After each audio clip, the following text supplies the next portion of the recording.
So number 2, the benefits. Well, there's lots of benefits. I'm not going to go through them all. I will as I'm teaching. When you're sitting on one of these, and they do use them in labour wards as well, it's not like sitting on a chair. So in other words, you've got a bit of a bounce. You've not got that hard surface underneath you. Because no matter how well you sit, sitting's still not good for you. So sitting like that obviously is horrendous. But even sitting like this on a chair still isn't, it's not the best thing you can be doing, sitting down.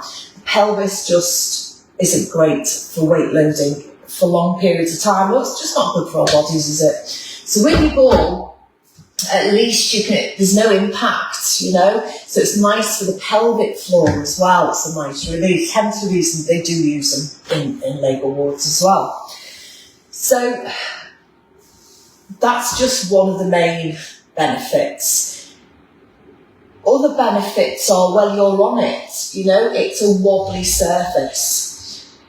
I'm used to sitting on them. I use them myself after a workout to do sort of my abdominal work. I'll use them really for a really nice stretch. It just gives you the opposite to what everyday life, throws at you.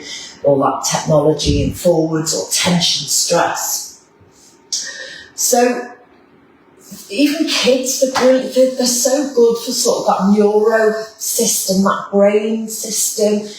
As I said, the older somebody is, so kids will just roll around wild on them, and to be honest, it's great for the digestive systems.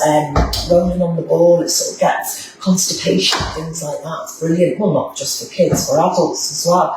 So it's great to sort of have like a bit of a tummy massage without them even realising it. It's great for kids as well. But then as we get older, so I've classed myself as sort of in the middle of it all. But when I started teaching, I taught a lot of generally young, well, I used to think they were older, but they were all sort of like in the 30s, 40s, 50s, but to me, like over 50 was like, oh my God. But looking back, I'd just get them on the ball. It was different in a gym, and I didn't know as much as I know now. And they'd get on it and they'd all be, but then bringing them in here, and I have got a big age group from sort of 20 going up to, 89. But as the older, I was teaching my older people who I have taught for years, I introduced them onto the ball last Monday, and I was very surprised at how wobbly, they didn't have confidence, and it was a lesson for me.